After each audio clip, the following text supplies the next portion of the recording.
Bismillahirrahmanirrahim. Assalamualaikum warahmatullahi wabarakatuh.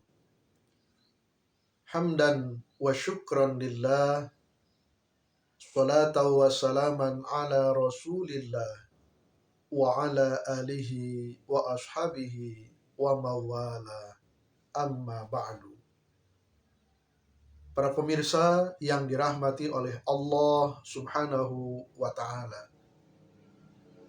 Suatu hari saya menerima postingan dalam sebuah grup WA atau WhatsApp.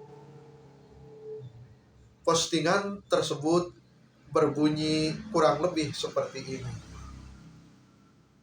Sholatmu main-main, tapi permintaanmu bukan main. Sujudmu terburu-buru, tetapi permintaanmu beribu-ribu. Ibadahmu semaumu, padahal Allah telah memberimu segalanya. Masya Allah.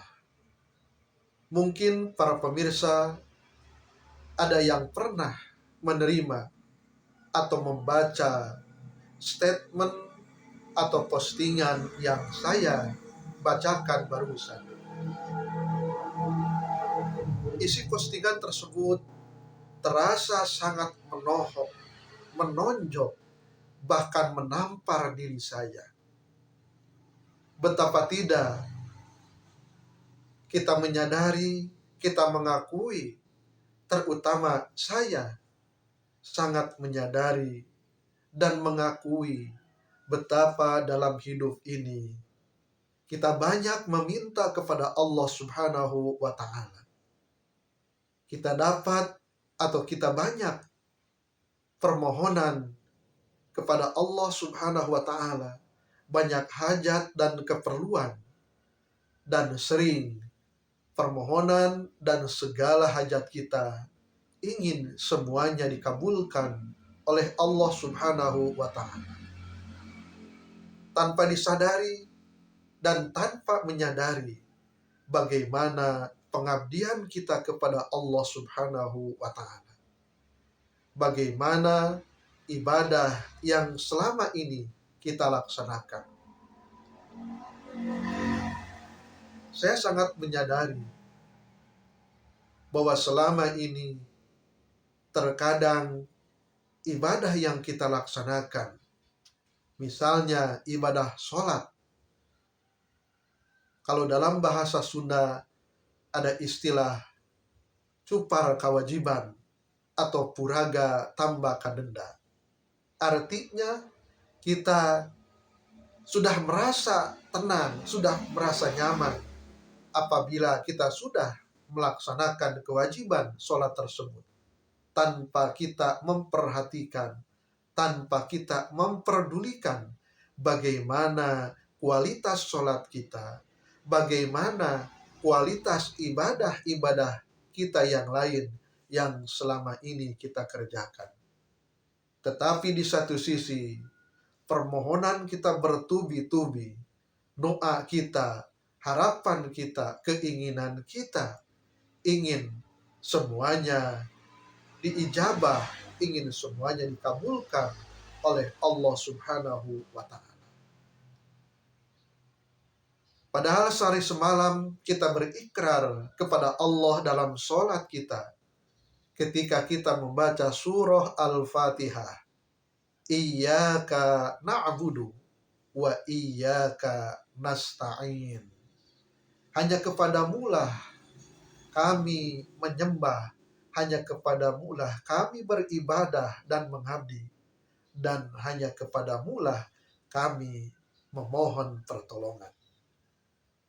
Dalam ayat tersebut jelas ditegaskan bahwa ibadah, pengabdian, penghambaan diri kita kepada Allah itu lebih didahulukan daripada permohonan kita kepada Allah Subhanahu wa ta'ala. Maka dari ayat tersebut jelas bahwa kita harus memprioritaskan harus mendahulukan pengabdian kita kepada Allah, mengutamakan, memprioritaskan amalan ibadah kita kepada Allah Subhanahu wa Ta'ala daripada permohonan, daripada hajat-hajat yang kita panjatkan kepada Allah. Tetapi sebaliknya, ternyata kita sering memohon kepada Allah, sering mengutamakan keperluan kita tanpa mengindahkan, tanpa memperhatikan kualitas ibadah yang kita lakukan kepada Allah Subhanahu wa Ta'ala. Bahkan dalam surah Adz-Dzariyat ayat 56 lebih ditegaskan lagi, sebagaimana firman Allah Subhanahu wa Ta'ala, "Wa ma khalaqtul jinna wal insa illa liya'budun." Dan tidaklah kami ciptakan jin dan manusia kecuali supaya mereka menyembahku, mengabdi kepadaku, beribadah kepadaku. Itulah firman Allah Subhanahu wa Ta'ala. Intinya, para pemirsa yang dirahmati oleh Allah Subhanahu wa Ta'ala, kajian pada kesempatan kali ini adalah dalam upaya menyadarkan diri kita, membangunkan kesadaran diri kita. Kita jangan terlena dengan kesibukan duniawi, dengan segala aktivitas kita, sementara amalan kita, tugas kita, pengabdian kita kepada Allah Subhanahu wa Ta'ala dinomor berapakan, terlalaikan, terlupakan. Kita tidak serius dalam beribadah kepada Allah, tetapi kita serius dalam urusan-urusan dunia. Kita santai dalam beribadah kepada Allah, tetapi kita sungguh-sungguh dalam memohon dan meminta kepada Allah Subhanahu wa Ta'ala. Maka kalau kita berpikir dengan sehat, kita merenung sejenak, kita mentafakuri diri kita, sebenarnya kita akan malu di hadapan Allah Subhanahu wa Ta'ala. Kita akan merasa malu yang sebenar-benarnya malu. Selama ini kita lupa bersyukur terhadap segala kenikmatan yang telah diberikan oleh Allah Subhanahu wa Ta'ala.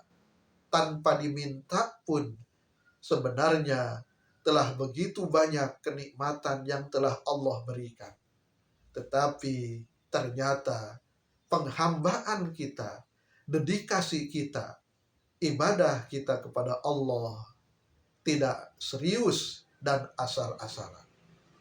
Semoga dengan kajian singkat ini menyadarkan diri kita untuk bangkit, untuk memperbaiki kualitas diri kita, kualitas keimanan, ketakwaan kita kepada Allah Subhanahu wa Ta'ala. Semoga bermanfaat. Wassalamualaikum warahmatullahi wabarakatuh.